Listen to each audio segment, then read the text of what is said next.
প্রিয় ছাত্রছাত্রী, welcome to maths by Abu Akkar. আজকে আমরা শুরু করতে চলেছি মাধ্যমিক ক্লাস 10-এর একটি গুরুত্বপূর্ণ অধ্যায় আয়তঘন অর্থাৎ কিউবয়েড। ঠিক আছে, এই অধ্যায়টা এমন একটি অধ্যায় যেখান থেকে প্রায় প্রতি বছরই মাধ্যমিকে প্রশ্ন আসে, আর ঠিকমতো বুঝতে পারলে এখান থেকে নম্বর তোলা একদম সহজ। আজ আমরা শুরু করব একদম বেসিক থেকে।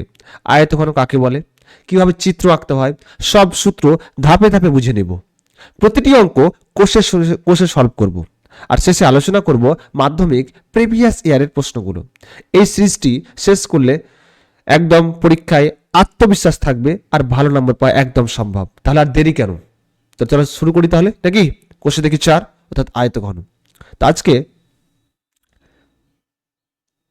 আয়তঘনর প্রথম কোশ্চিন জানার আগে আমরা আয়তঘন বা সমকোণী চৌপল সম্বন্ধে জেনে নেব। তাহলে প্রথম হচ্ছে আয়তঘন, সেটাকে অনেক সময় বলে কি বলতো,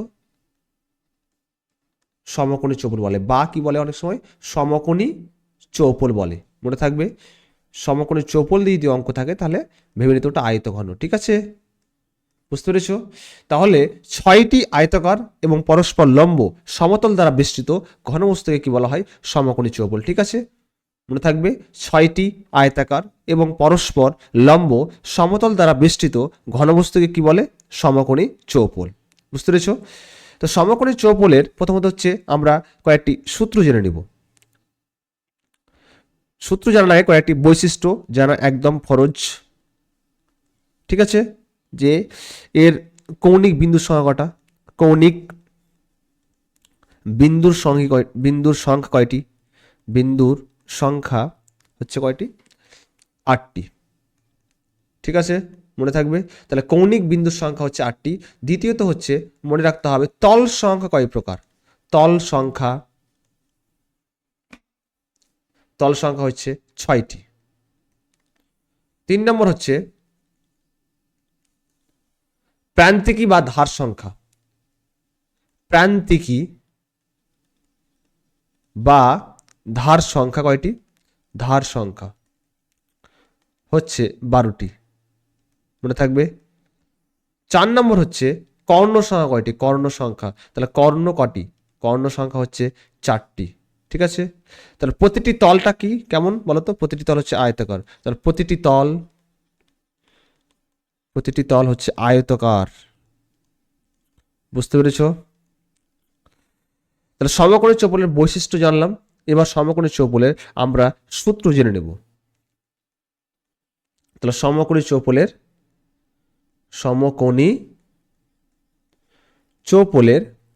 সূত্র, প্রথম সূত্র 1 নম্বর সূত্র মনে রাখতে হবে হচ্ছে কর্ণের দৈর্ঘ্য।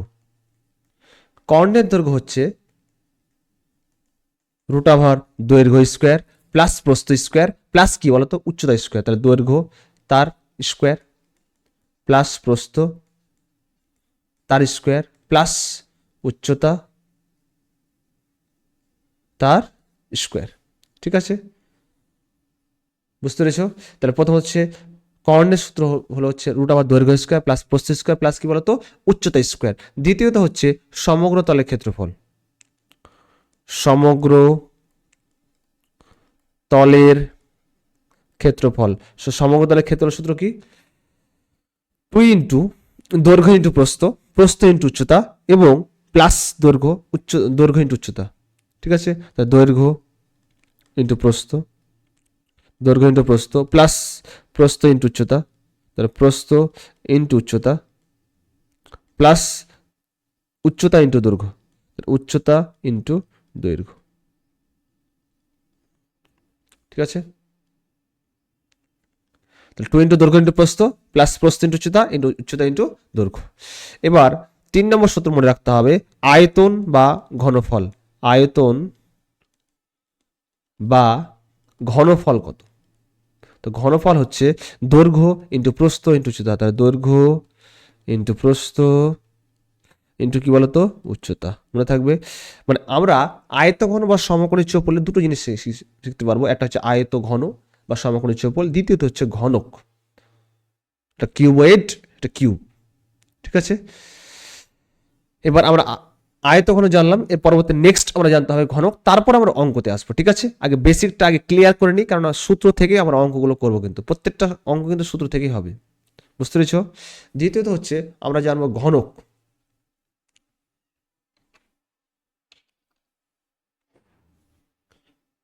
ঘনক ঘনক হচ্ছে যে সমকোণী চৌপলের প্রতিটি বাহু সমান, অর্থাৎ প্রতিটি তলে হচ্ছে বর্গাকার।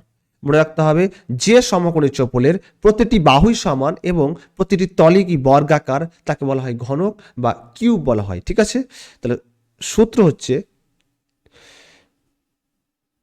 ঘনকের সূত্র, প্রথম সূত্র 1 নম্বর, কর্ণের দৈর্ঘ্য। তাহলে কর্ণের দৈর্ঘ্য সূত্রটি কি বলতো? কর্ণের দৈর্ঘ্য হচ্ছে √3 ইন্টু বাহু, মনে থাকবে, √3 ইন্টু বাহু। দ্বিতীয়ত হচ্ছে, দ্বিতীয় সূত্র হচ্ছে সমগ্র তলের ক্ষেত্রফল। সমগ্র তলের ক্ষেত্রফল 6 ইন্টু বাহু স্কোয়ার। 6 ইন্টু কি বলতো? বাহু, তার কি বলো? স্কোয়ার। ঠিক আছে, 3 নম্বর মনে রাখতে হবে আয়তন বা ঘনফল। আয়তন বা ঘনফল বাহু তার কিউব। বাহু তার হচ্ছে কি বলতো? কিউব, মনে থাকবে। 4 নম্বর কোশ্চেনটা খুবই আসে, ঘনকের প্রতিটি তলের কর্ণদৈর্ঘ্য। ঘনকের প্রতিটি তলের কর্ণের দৈর্ঘ্য মনে রাখতে হবে √2 ইন্টু বাহু। ঠিক আছে, √2 ইন্টু বাহু। তার 4টা সূত্র, একটা কর্ণের দৈর্ঘ্য, একটা হচ্ছে সমগ্র তলের ক্ষেত্রফল, একটা হচ্ছে আয়তন বা ঘনফল, একটা হচ্ছে ঘনকের প্রতিটি তলের কর্ণের দৈর্ঘ্য। এবার আমরা একটি অঙ্ক করব, একদম কনসেপ্ট ক্লিয়ার হয়ে যাবে, একদম মন দিয়ে দেখো। ঠিক আছে, পরবর্তী নেক্সট হচ্ছে আমরা বের করো কোষে দেখি কত বলো তো? কোষে দেখি 4, কেডি 4। প্রথম অঙ্ক তোমরা দেখে নাও কি আছে। বলেছি 1 নম্বর, বলেছে আমাদের পরিবেশের 4টি আয়তঘনাকার এবং 4টি ঘনকাকার বস্তুর নাম বলেছে।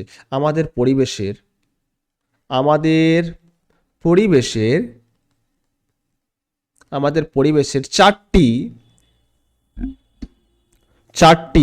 আয়ত ঘনাকার ও 4টি ঘনকাকার বস্তুর নাম বলেছে। ঠিক আছে, বস্তুর নাম কি? তাহলে সলিউশন, 4টি আয়ত ঘনাকার হচ্ছে 4টি আয়ত ঘনাকার বস্তুর নাম। আয়ত ঘনকাকার ঘনাকার বস্তু হচ্ছে, এটা যে দেশালাই, অবশ্যই তোমরা বলো, কমেন্ট সেকশনে বলো, এটা দেশালাই বাক্স হবে। পরবর্তী নেক্সট হচ্ছে জলের ট্যাঙ্ক, আয়তকার জলের ট্যাঙ্ক, আয়তকার জলের ট্যাঙ্ক। ঠিক আছে, তারপরে চৌবাচ্চা হতে পারে, একদম পারফেক্ট। আচ্ছা, 4 নম্বর হচ্ছে উপহারের যেগুলো বাক্স দেওয়া হয়, ওটা হচ্ছে কিন্তু আয়তঘনাকার, উপহারের বাক্স। ঠিক আছে, তার পরবর্তী নেক্সট 4টি ঘনাকার বলে, 4টি ঘনাকার বলছে হচ্ছে 4টি ঘনকাকার বস্তু হচ্ছে লুডোর ছক্কা, তারপর হচ্ছে সুগার কিউব,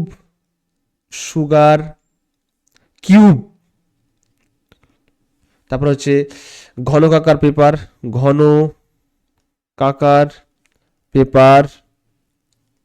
4 নম্বর হচ্ছে রিউবিক্স কিউব। ঠিক আছে, কিউব হতে পারে।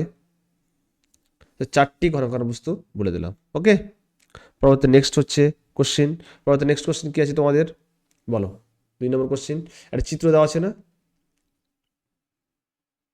বলেছি কি পাশের আয়ত ঘনাকার চিত্রের তলগুলি, ধারগুলি ও শীর্ষবিন্দুগুলি বস্তুর নাম লিখতে বলেছে।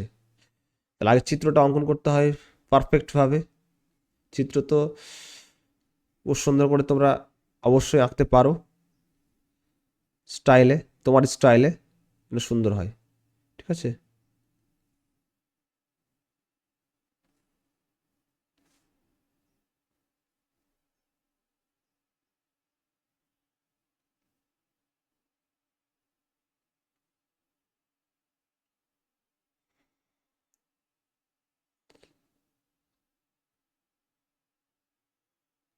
ওকে, নিচেরটা হচ্ছে কি বলতো, এটা হচ্ছে এ, এটা হচ্ছে বি, এটা সি, এটা হচ্ছে ডি, তারপর হচ্ছে ই, এটা ই, এটা এটা হচ্ছে এফ, এটা হচ্ছে জি, এটা হচ্ছে এইচ। ঠিক আছে, তো এখানে বলেছে তলগুলি কি, পাশের চিত্র দেওয়া আছে না, বলেছে তলগুলি কি হবে, তলগুলি। দ্বিতীয়ত হচ্ছে ধারগুলি কি হবে, ধারগুলি। ও শীর্ষবিন্দুগুলি বলেছে, শীর্ষবিন্দুগুলি। ঠিক আছে, শীর্ষবিন্দুগুলি আলোচনা করতে বলেছে, শীর্ষবিন্দুগুলি কি কি হবে।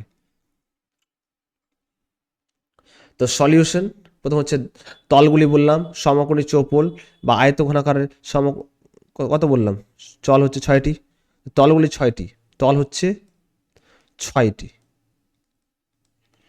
6টি কী কী তাহলে, ABCDH, ABCD একটা, ABCD, একটা হচ্ছে ABEH, এটা হচ্ছে EFGH, তারপর হচ্ছে DCFD, DCGF, এটা হচ্ছে AEFD, এটা হচ্ছে BCGH।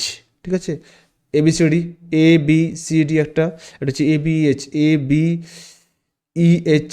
ওকে, এটা হচ্ছে EFGH, এটা হচ্ছে EFGH, এটা হচ্ছে DCGF,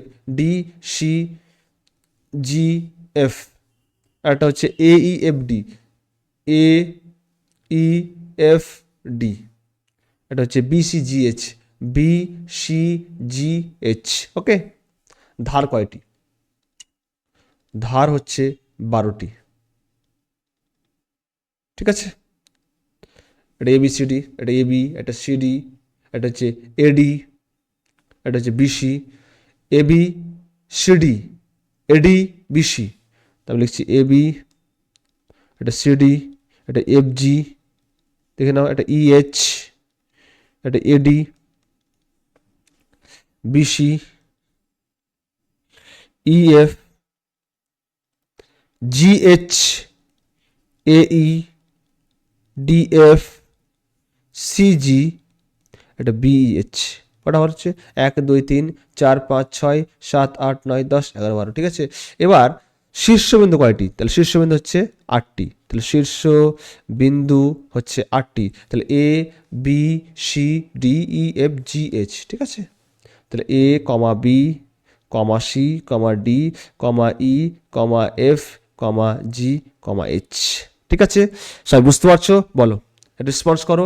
ভিডিওটি ভালো লাগলে শেয়ার করে দিও, সাবস্ক্রাইব করে নিও চ্যানেলটিকে, চ্যানেলের নাম সবার জানা, ম্যাথস বাই আবুবকর, এবং বন্ধুদের মধ্যে শেয়ার করে দিও। ঠিক আছে, তো আজকে আমরা আয়তঘনত্ব সমকোণী চৌপলের বেসিক ফর্মুলা জানালাম এবং দুটো অঙ্ক করালাম।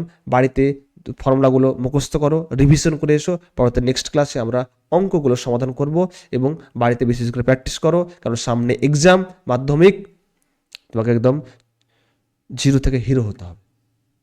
ঠিক আছে, একদম অঙ্কতে একটা ভালো নম্বর তোমাকে পেতে হবে, একটা ভালো রেজাল্ট তোর বাবা মাকে দিতে হবে। ঠিক আছে, তো আজকে এই পর্যন্ত, নেক্সট ক্লাসে দেখা হচ্ছে পরবর্তী। বুঝতে পেরেছি সবাই? ঠিক আছে, বলো, ওকে। ঠিক আছে, আজকে এই পর্যন্ত, পরবর্তী নেক্সট ক্লাসে দেখা হচ্ছে। টেক কেয়ার, ওকে।